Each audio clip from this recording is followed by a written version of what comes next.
Subscribe करिए हमारे channel target UP TET CTET को और बेल आइकन को दबाइए।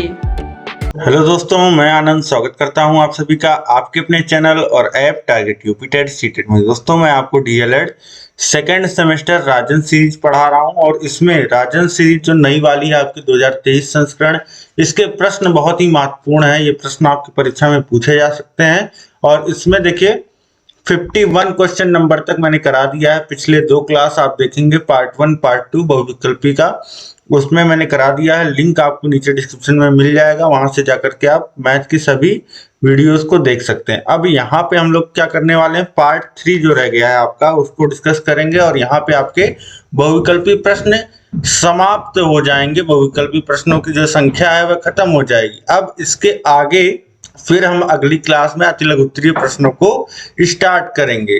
अब इसके बाद देखिए, अब हम स्टार्ट करते हैं और आपको खुद से पहले प्रश्नों को सॉल्व करना है। चलिए देखिए, यहाँ पे प्रश्न संख्या 52 है। 7/3 का योगात्मक प्रतिलोम। किसी भी संख्या का योगात्मक प्रतिलोम वह संख्या होती है जिसको उसमें जोड़ दिया जाए तो मान क्या हो जाए, अगली संख्या का जो मान हो जाए वह शून्य हो जाए। तो उसी तरीके से यहाँ पे अब हम जोड़ देंगे, 7/3 x में जोड़ेंगे तो उसका मान 0 होना चाहिए, यानी कि 7/3 बराबर के उधर जाएगा, मान कितना आ जाएगा -7/3, यानी कि योगात्मक प्रतिलोम 7/3 का क्या होगा, ऋण 7/3। ऑप्शन बा जो हो जाएगा ये बिल्कुल सही हो जाएगा। इसके बाद देखिए अगला प्रश्न है, प्रश्न संख्या 53। x² - 1 का सरलतम रूप है। x² - 1 बाई x+1 के होल स्क्वायर का सरलतम रूप पूछ रहा है। अब देखिए x² माइनस, इसको 1 का स्क्वायर लिख सकते हैं, एक के ऊपर कुछ भी लगा दीजिए, कोई भी घात मान एक ही होता है। अब इसके बाद यहाँ पे हम लोग फॉर्मूला लगाएंगे a² - b² का, तो एक ब्रैकेट में हो जाएगा a+b, दूसरे ब्रैकेट में a-b, और नीचे है x+1 का होल स्क्वायर, यानी कि x+1 का 2 बार गुणा। देखिए ऊपर भी एक बार x+1 आ रहा है तो ये दोनों आपस में कट जाएंगे और सरलतम रूप क्या हो जाएगा, यही इतना, x-1 बाई x+1, ये सरलतम रूप आ जाएगा, x-1 बाई x+1, जो कि ऑप्शन आ में दिया गया है। ऑप्शन आ बिल्कुल सही हो जाएगा। इसके बाद देखिए प्रश्न संख्या 54 है। 6 और 54 का मध्यानुपाती है। 6 और 54 का मध्यानुपाती क्या है, मतलब मध्य में कौन सी संख्या यहाँ पे आएगी समानुपात में। अब देखिए जहां भी मध्यानुपात होता है वहां जो मध्य की संख्याएं होती हैं वह आपस में बराबर होती हैं। तो आप एक को x मानेंगे तो दूसरा भी क्या होगा, x होगा। ठीक, तो ये आपके बाह्य पद हो जाते हैं 6 और 54, और मध्य पद जो होता है वह बराबर होता है। तो एक जो है मध्यानुपाती है तो मध्य का बराबर होगा, और मध्य के पदों का जो गुणा है यानी कि x गुणे x, यह बराबर होगा बाह्य पदों के गुणा के, यानी कि 6 गुणे 54। तो ये बराबर हो जाएगा, आप x² बराबर लिख सकते हैं, या फिर अंडर रूट x का स्क्वायर इधर चला आएगा तो ये हो जाएगा अंडर रूट 6 गुणे 54। 6 गुणे 54 आ जाएगा 324। अब इसका अंडर रूट लेंगे हम तो 324 का जो वर्गमूल आता है वो कितना आता है, 18। तो यहाँ पे मध्यानुपाती का जो मान आ जाएगा वह आ जाएगा 18। ऑप्शन बा सही हो जाएगा। इसके बाद देखिए प्रश्न संख्या 55 है। किसी पूर्ण संख्या में से शून्य घटाने पर प्राप्त होता है वही पूर्ण संख्या हमको प्राप्त हो जाती है। 8 में से शून्य घटाएंगे तो 8 आ जाएगा, यानी कि वही संख्या। तो ऑप्शन सा जो हो जाएगा यहाँ पे यह बिल्कुल सही हो जाएगा। इसके बाद देखिए प्रश्न संख्या 56 है। प्राकृतिक संख्या कौन सा है, ऑप्शन में पूछ रहा है 5, 2/3, ऋण 5/6 या √3। तो प्राकृतिक संख्या यहाँ पे गिनती की संख्याएं जो होती हैं वह प्राकृतिक संख्याएं होती हैं, 1, 2, 3, 4, 5, 6 इस तरीके से। तो 5 जो हो जाएगा वह प्राकृतिक संख्या हो जाएगी। इसके बाद देखिए प्रश्न संख्या 57 है। 1 - 8x को पूर्ण वर्ग बनाने के लिए जोड़ा जाएगा।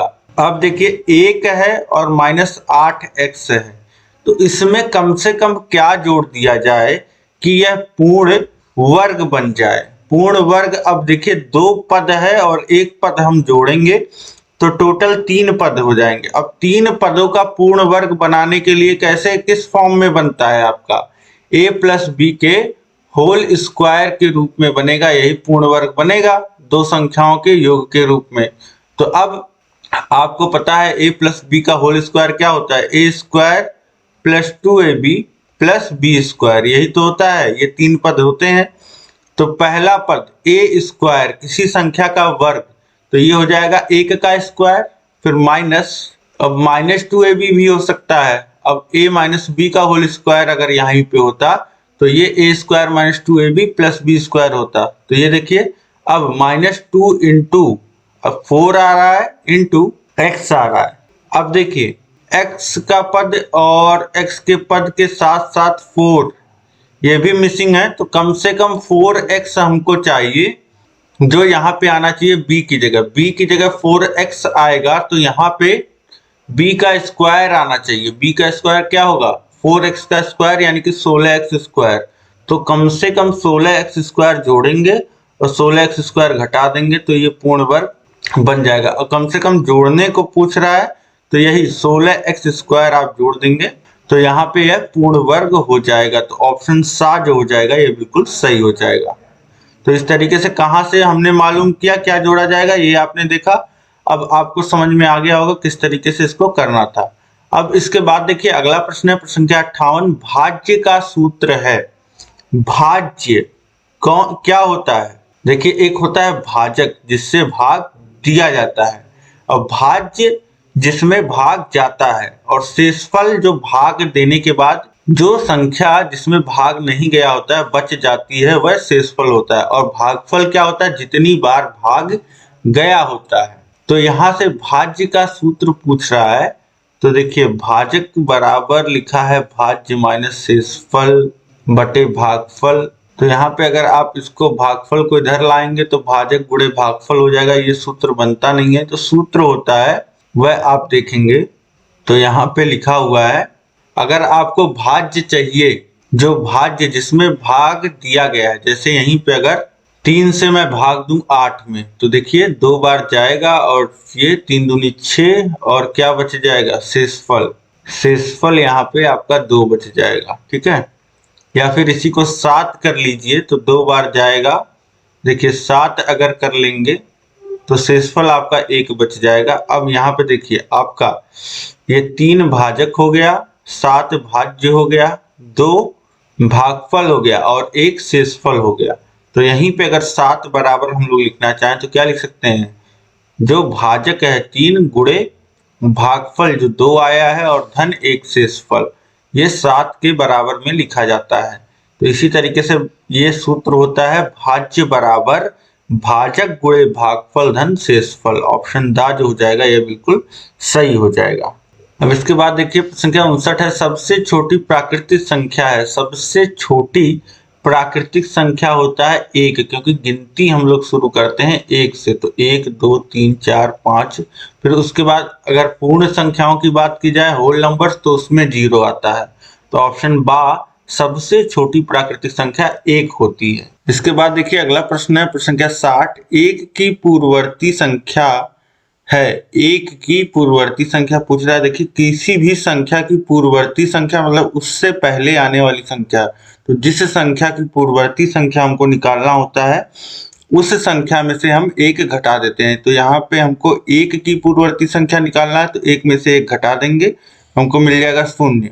तो यहाँ पे 0 क्या हो जाएगा, 1 की पूर्ववर्ती संख्या हो जाएगी। अगर यहीं पे पूछता कि 1 की पूर्ववर्ती प्राकृतिक संख्या बताइए, तब वहां पे उत्तर क्या होता, तो वहां पे 1 की कोई भी पूर्ववर्ती प्राकृतिक संख्या नहीं होती, लेकिन यहाँ पे संख्या केवल पूछ रहा है तो 0 होगा। इसके बाद देखिए संख्या 61 है, x square minus 4x minus 5 के गुणनखंड है। तो देखिए क्या लिख सकते हैं इसको, x square minus 5x plus x minus 5, इसको हम लिख सकते हैं कैसे।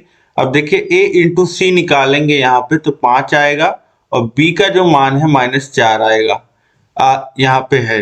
तो अब यहाँ पे हम क्या लिख सकते हैं, -4 को हम लोग -5x प्लस x, इस तरीके से भी -5 प्लस 1 भी लिख सकते हैं, जिससे a इंटू सी हमको प्राप्त हो जाए और जोड़ने पे -4 प्राप्त हो जाए। तो इस तरीके से इसको इतना लिख देंगे और पहले दोनों पदों में देखेंगे आप x कॉमन मिल जाएगा तो x -5 हो जाएगा। दूसरे पदों में कुछ भी कॉमन नहीं है तो 1 कॉमन मिल जाएगा। अब देखिए x -5 दोनों जगह आ रहा है तो x -5 कॉमन हो जाएगा और यहाँ पे बचा x और यहाँ पे +1। तो ये हो जाएगा जो गुणनखंड, एक ब्रैकेट में x - 5 दूसरे में x +1।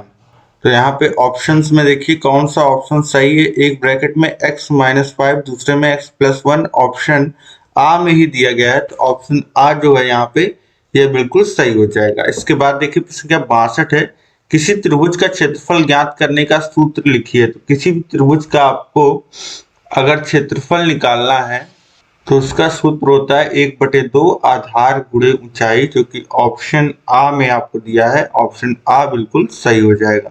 इसके बाद देखिए प्रश्न संख्या 63 है, 16 और 40 का तृतीयानुपाती होगा। अब देखिए जब भी आपसे मध्यानुपाती या तृतीयानुपाती पूछेगा तो दो पद आपको दिए रहेंगे। तृतीयानुपाती में दो पद दिए रहेंगे, मतलब कि यहाँ पे अब कैसे आप निकालेंगे, देखिए 16 का जो अनुपात होगा, जो यहाँ पे दो पद दिए हैं उनका जो आपस में अनुपात होगा, वही अनुपात, अब समानुपात का चिन्ह लगाइए, इसका जो दूसरा पद दिया है वह लिख दीजिए और जो पद आपको निकालना है उसमें वो अनुपात होगा। तो यहाँ पे लिख सकते हैं हम लोग 16:40 समानुपाते 40:x, मतलब जो दूसरा पद आया है वो भी यहीं पे आएगा। ठीक है, तो इस तरीके से अब यहां से हम लोग क्या लिख सकते हैं, बाह्य पदों का गुणा, यानी कि 16 गुणे x बराबर होगा 40 गुणे 40 के, और x बराबर क्या हो जाएगा 40 गुणे 40 बटे 16। तो ये हो जाएगा 1600 बटे 16, और 16 से काटेंगे 1600 को तो 100 बार में कट जाएगा। x का मान कितना आ जाएगा 100, यानी कि तृतीयानुपाती क्या हो जाएगा 100 हो जाएगा। ठीक है, तो इस तरीके से बहुत ही आसानी से आप निकाल सकते हैं तृतीयानुपाती। अब अगला प्रश्न हम देखेंगे, प्रश्न संख्या 64, x² + 2x + 3 कैसा व्यंजक है, सजातीय विजातीय इनमें से कोई नहीं, ज्ञात नहीं किया जा सकता। देखिए यहाँ पे व्यंजक के बारे में पूछ रहा है। व्यंजक आपको पता है कि इस तरीके से जब जहाँ पे चर और अचर और कांस्टेंट आपस में जुड़ घट रहे होते हैं, गणितीय संक्रियाएं जिनमें हो रही होती हैं, उन्हें हम क्या बोलते हैं, व्यंजक बोलते हैं। और व्यंजक की प्रकृति होती है कि व्यंजक की प्रकृति हम कैसे देखते हैं, हम चरों के द्वारा उसकी प्रकृति देखते हैं और उसके घात के द्वारा उसकी प्रकृति देखते हैं। अगर एक चर आ रहा है उसमें चर की घात 1 है तो उसे रेखीय व्यंजक बोल देंगे। ठीक है, जैसे रेखीय समीकरण होता है, एक घात वाला व्यंजक बोल देंगे। अगर घात 2 आ रही है तो 2 घात वाला व्यंजक बोल देंगे, द्विघातीय व्यंजक बोल देंगे। और इसी तरीके से अगर इसमें एक से अधिक व्यंजक आ रहे हैं तो उसे 2 चर वाला व्यंजक बोल देंगे। अब यहाँ पे सजातीय विजातीय क्या होते हैं, सजातीय विजातीय तो देखिए पद होते हैं, सजातीय और विजातीय पद होते हैं, यह आप ध्यान दीजिएगा। यहाँ ऑप्शंस उस हिसाब से नहीं दिए हैं जैसा क्वेश्चन इन्होंने पूछा है। ये पूछ रहे हैं कि व्यंजक कैसा व्यंजक है, तो व्यंजक में तो हम यही देखते हैं कि यह एक घात का है, द्विघात का है, या एक से अधिक चर इसमें आ रहे हैं, 2 चरों वाला व्यंजक है। जबकि यहाँ पे इनको ऑप्शंस कुछ और देने होते थे। अब यह देखिए सजातीय का मतलब क्या होता है, अब जैसे x लिखा है और 4x लिखा है तो ये आपस में जुड़ के 5x हो जाता है, घट के अगर घटाएंगे तो -3x हो जाएगा। मतलब जो चीजें आपस में जुड़ती घटती हैं उन्हें हम क्या कहते हैं, सजातीय, और जो नहीं जुड़ते घटते हैं उन्हें हम क्या कहते हैं, विजातीय। ठीक है, जैसे कि x और y हैं, x और y को आपस में जोड़ेंगे तो x + y यही लिखेंगे। ठीक है, एक पद के रूप में इनको नहीं लिखा जा सकता है। ठीक है, तो यहाँ पे जो पूछ रहा है कैसा व्यंजक है, यह आप यहाँ पे ऑप्शंस नहीं दिया है तो इनमें से कोई लगा दीजिए, इनमें से कोई नहीं। ठीक, इसी तरीके से देखिए अगला भी है, प्रश्न संख्या 65, 9y² + 4y + 8 कैसा व्यंजक है। तो यहाँ पे देखिए y² आ रहा है, y² का एक पद आ रहा है, एक y का पद आ रहा है और एक कांस्टेंट आ रहा है।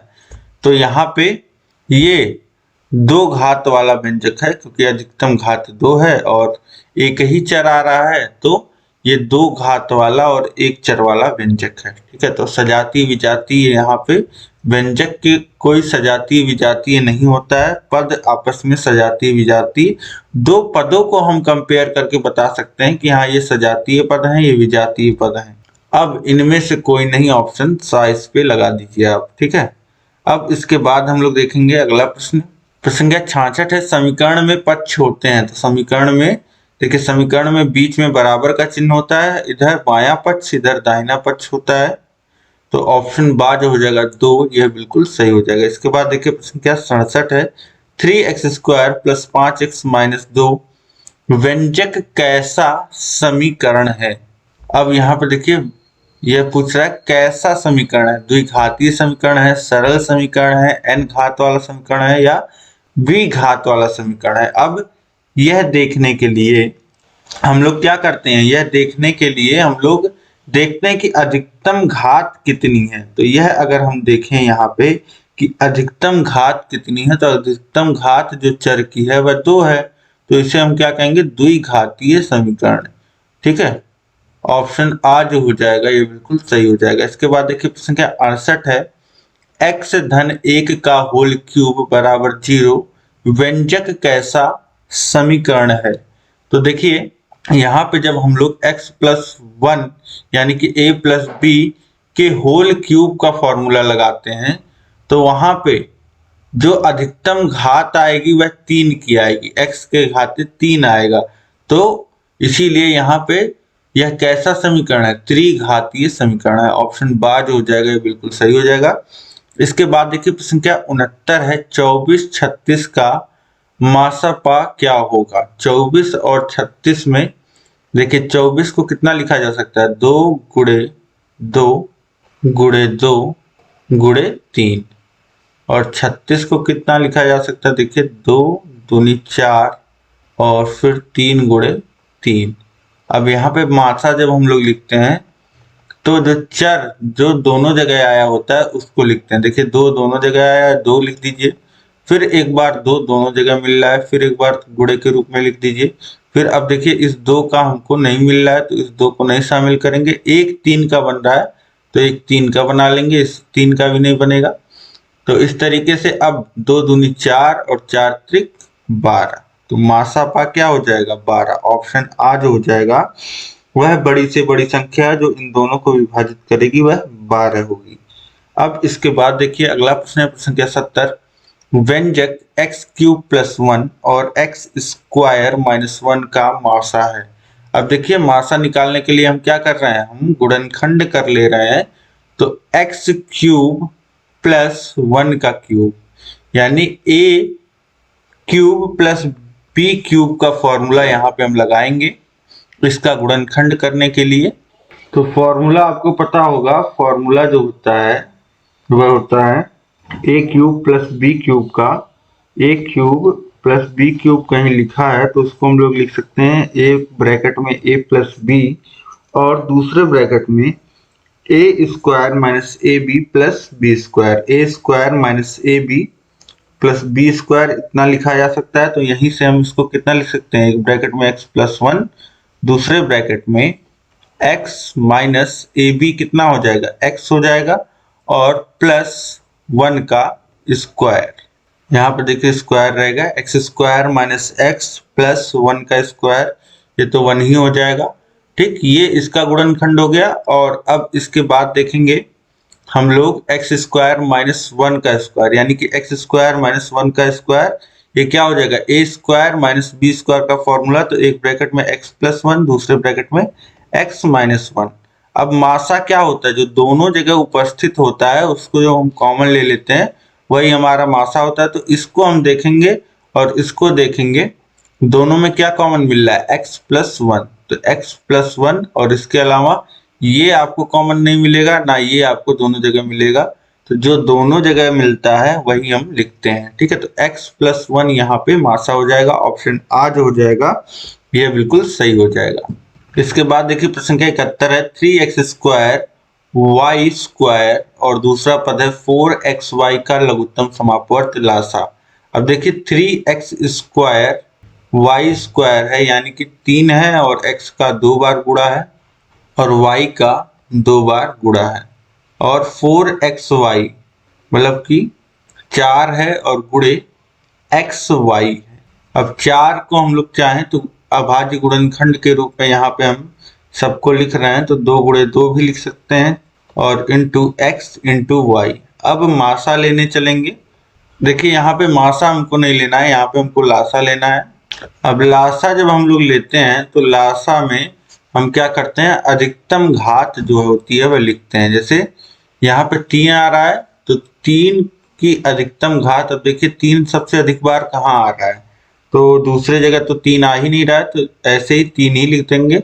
और इसके बाद देखिए यहाँ 2 आ रहा है और 2 बार आ रहा है, तो 2 का 2 बार गुणा कर लेंगे। और यहाँ पे देखिए x आ रहा है, x अधिकतम अब देखेंगे कितनी बार आ रहा है, तो यहाँ पे 1 बार आ रहा है, यहाँ पे 2 बार, तो अधिकतम 2 बार आया है तो x को 2 बार, और यहाँ पे देखिए y 2 बार और यहाँ 1 बार, तो y का 2 बार गुणा, यही हमारा लासा हो जाएगा। ये देखिए 3 गुणे 2 यानी कि ये आ जाएगा 12 और ये x स्क्वायर वाई स्क्वायर, तो ये हमारा लासा हो जाएगा 12x square y square. Option सा में दिया गया है, ये लासा हो जाएगा। अब लासा निकालना आपके लिए आसान हो रहा है। आप देखिए संख्याएं जो रहेंगी उनका आपको लासा ले लेना है, और जो आपको x और y के पद दिए गए हैं इनकी अधिकतम घात आप लिख लेंगे, तो लासा आपका आसानी से निकल जाएगा। अब देखिए यहाँ पे 3 पदों का आपको लासा निकालना है। अब इन 3 पदों, पहला पद है एक्स स्क्वायर वाई, दूसरा है एक्स क्यूब वाई और तीसरा है एक्स वाई क्यूब। अब यहाँ पे देखिए कांस्टेंट सभी में एक ही है, मतलब यहाँ पे कांस्टेंट आप समझिए कि नहीं है, तो आपको लासा जो संख्याओं का नहीं लेना है, बस इसी का लेना है, बीजीय व्यंजकों का। अब यहाँ पे देखिए x की अधिकतम घात क्या आ रही है, तो वो आ रहा है एक्स क्यूब, यहाँ पे वो लिख लेंगे। और y आ रहा है तो y की अधिकतम घात क्या आ रही है, वाई क्यूब, वो लिख लेंगे, यही इसका लासा हो जाएगा। तो ऑप्शन बा जो हो जाएगा यहाँ पे, ये बिल्कुल सही हो जाएगा। इसके बाद देखिए प्रश्न संख्या 73 है, माशा आपको लेना है। तो माशा में जो सब जगह उपस्थित होता है, सबसे छोटी घात एक तरीके से समझिए कि माशा में हम लिखते हैं, तो जो भी पद आ रहा है वह हर जगह आना चाहिए। जैसे x यहाँ 3 बार आ रहा है और x इसमें 2 बार आ रहा है और इसमें 4 बार आ रहा है, तो हम सबसे कम बार जहां आ रहा है वह लिखेंगे। ठीक है, आना तो हर एक जगह चाहिए। अभी मान लेते हैं कि यहाँ पे एक्स स्क्वायर ना होता तो एक्स का पद हम माशा में लिखते ही नहीं। ठीक है, तो इस तरीके से आप समझ पा रहे हैं कि सबसे छोटा पद क्या है यहाँ पे, एक्स का। एक्स सबसे कम बार जहाँ पे आया है 2 बार आया है। अब इसके बाद देखिए फिर माशा लिखना है, तो यहाँ पे देखिए वाई स्क्वायर, यहाँ वाई क्यूब, यहाँ वाई के घाते 4, तो सबसे कम बार y 2 बार आया तो वाई स्क्वायर, तो ये माशा हो जाएगा x square y square. Option आ में दिया है, ऑप्शन आ जो हो जाएगा ये बिल्कुल सही हो जाएगा। इसके बाद देखिए प्रश्न संख्या 74 है, 101 से बड़ी क्रमागत संख्या है। 101 से बड़ी इसी क्रम में आने वाली संख्या, क्रमागत संख्या निकालने के लिए क्या करते हैं, एक जोड़ देते हैं, तो ये हो जाएगा, एक जोड़ेंगे 101 में तो 102 हो जाएगा। ऑप्शन आ जो हो जाएगा ये बिल्कुल सही हो जाएगा।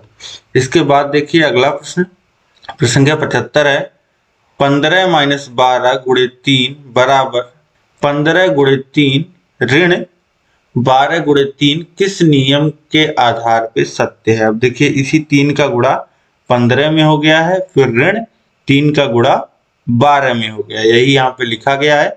अब यह किस नियम के आधार पे होता है यही आपको यहाँ पे बताना है। तो देखिए गुणा का साहचर्य नियम ऑप्शन आ में दिया गया है, ऑप्शन बा में गुणा का व्यवकलन का बंटन नियम, या व्यवकलन पर गुणा का बंटन नियम, या उपर्युक्त किसी नियम पर नहीं। तो देखिए यहाँ पे आप समझिए व्यवकलन का मतलब होता है घटाना, तो घटाने पर गुणे का बंटन नियम, किस तरीके से अगर घटाना कहीं हो रहा है और उसके ऊपर से गुणा हो रहा है, जैसा कि यहाँ पे हो रहा है, घटाने पे गुणा हो रहा है और फिर वह गुणा किस तरीके से बटेगा उसका नियम है यहाँ पे। ठीक है, तो ये ऑप्शन सा जो हो जाएगा यह सही हो जाएगा। इस नियम को हम कहते हैं व्यवकलन पर गुणा का बंटन नियम, ऑप्शन सा बिल्कुल सही हो जाएगा। इसके बाद देखिए प्रश्न संख्या 76 है, ऋण 8 ब्रैकेट में ऋण 8 का योगात्मक प्रतिलोम होगा। तो ऋण और उसके बाद ऋण 8 और इसका आपसे पूछ रहा है कि योगात्मक प्रतिलोम। तो यह पहले है क्या ये हम देख लें। अब ब्रैकेट खोलेंगे तो ऋण का गुणा ऋण में होगा, ये हो जाएगा 8, यानी कि सीधे सीधे यहाँ पे पूछ रहा है आपसे कि 8 का योगात्मक प्रतिलोम बताइए। तो 8 का योगात्मक प्रतिलोम मतलब 8 में कौन सी संख्या हम जोड़ें कि मान जो हो जाए शून्य हो जाए। तो x का मान कितना हो जाएगा, धन 8 उधर जाएगा ऋण 8 हो जाएगा, यानी कि x हम मान लेते हैं उस संख्या को, तो वह संख्या ऋण 8 होगी। ऑप्शन आ जो हो जाएगा ये बिल्कुल सही हो जाएगा। 8 में हम ऋण 8 जोड़ेंगे तो मान शून्य हो जाएगा। यही आपसे पूछ रहा था कि 8 में क्या जोड़ें कि मान शून्य हो जाए, तो वह ऋण 8 अगर हम जोड़ देते हैं तो मान शून्य हो जाएगा। इसके बाद देखिए प्रश्न 77 है, यदि किसी समबाहु त्रिभुज की भुजा की लंबाई 10 सेमी तो उसका क्षेत्रफल क्या होगा। आपको पता है कि समबाहु त्रिभुज का जो क्षेत्रफल का फॉर्मूला होता है वह √3/4 भुजा का स्क्वायर। अब देखिए यहाँ पे भुजा का मान कितना है, भुजा का मान आपको दे दिया गया है 10 सेंटीमीटर, तो √3/4 गुणे 10 गुणे 10, 4 से काटेंगे 10 को तो 5, 2 से काटेंगे तो ये 5 और ये 2 हो जाएगा, फिर 2 से 2 को काटेंगे एक बार में कटेगा और ये 5, तो देखिए 5 का गुणा 5 हो जाएगा, 25√3 वर्ग सेंटीमीटर मान आ जाएगा। ऑप्शन बाज हो जाएगा 25√3 वर्ग सेंटीमीटर, यह बिल्कुल सही हो जाएगा। अब इसके आगे हम देखेंगे अगला प्रश्न है प्रश्न संख्या 78, वृत्त का क्षेत्रफल का सूत्र है। तो वृत्त का क्षेत्रफल होता है πr², जो कि ऑप्शन सा में आपको दिया गया है, तो ऑप्शन सा बिल्कुल सही हो जाएगा। इसके बाद देखिए 79 है, यदि एक वृत्ताकार मैदान की त्रिज्या 7 मीटर है तो मैदान का क्षेत्रफल होगा। अब मैदान का जो त्रिज्या है वह आपको दे दिया, यानी कि क्षेत्रफल आपको निकालना है, तो a बराबर होता है πr², पाई की वैल्यू 22/7, r दिया है 7 मीटर यानी कि 7 का वर्ग यानी कि 7 गुणे 7, 7 से 7 काट दीजिए और 22 में गुणा कर दीजिए 7 से, तो 7 दूनी 14, हाथ से लगा 1 और 14 1 15, 154 वर्ग मीटर या मीटर स्क्वायर। ऑप्शन बाज हो जाएगा, यह बिल्कुल सही हो जाएगा। इसके बाद देखेंगे अब हम अगला प्रश्न है प्रश्न संख्या 80, घन के आयतन का सूत्र है। घन के आयतन का सूत्र होता है भुजा का क्यूब, भुजा का घन यानी कि a क्यूब। ऑप्शन ए जो हो जाएगा आ, यह बिल्कुल सही हो जाएगा। इसके बाद देखिए अगला प्रश्न है प्रश्न संख्या 81, आयत का प्रत्येक कोण होता है। तो आयत का प्रत्येक कोण का जो मान होता है वह 90 अंश होता है। इसी 90 अंश को हम क्या कहते हैं, समकोण कहते हैं। ऑप्शन बार जो हो जाएगा समकोण, यह बिल्कुल सही हो जाएगा। तो इस प्रकार से यहाँ पे आपका जितना भी प्रश्न यहाँ पे बहुविकल्पी में दिया था वह सभी हमने यहाँ पे कर लिया है। उम्मीद है सभी प्रश्न आपको समझ में आए होंगे। कहीं पे भी अगर आपको दिक्कत लग रही है तो वह प्रश्न संख्या कमेंट करके आप मुझे बताइए, और इसी तरीके से मैं आपको अति लघुत्तरी प्रश्न भी पढ़ाने वाला हूँ, और आप कहेंगे तो लघुत्तरी भी समय रहते मैं पढ़ाऊंगा। और इस क्लास को आपको अधिक से अधिक शेयर करना है सभी मित्रों में, और इस क्लास को आपको लाइक कर देना है ताकि सभी लोगों तक पहुंच जाए, सभी ग्रुपों में आपको शेयर कर देना है। चैनल को अभी तक अगर आपने सब्सक्राइब नहीं किया तो सब्सक्राइब कर लीजिए, ताकि इसी तरीके से आप बेहतर पढ़ाई कर पाएं कम समय में। अब देखिए, अगर आपको पूरा सेकंड सेमेस्टर अच्छे से कम समय में पढ़ना है तो हमारे ऐप को डाउनलोड कर लीजिए। ऐप का लिंक नीचे डिस्क्रिप्शन में दिया है, वहां से डाउनलोड करेंगे, वहां पे आपको सब कुछ मिल जाएगा सेकंड सेमेस्टर कोर्स में। वहां से तैयारी करिए, आप कम समय में बेहतर तैयारी कर पाएंगे। सभी पीडीएफ नोट्स वगैरह भी आपको वहां पे मिल जाएंगे, टेस्ट सीरीज मिल जाएगा। तो इस तरीके से आप पढ़ते रहिए। नीचे डिस्क्रिप्शन में सभी विषयों का लिंक दिया गया है, वहां से आप भी पढ़ सकते हैं कभी भी कहीं से भी। तो इस तरीके से आप चैनल से बने रहिए। मिलते हैं नेक्स्ट क्लास में। जय हिंद, जय भारत।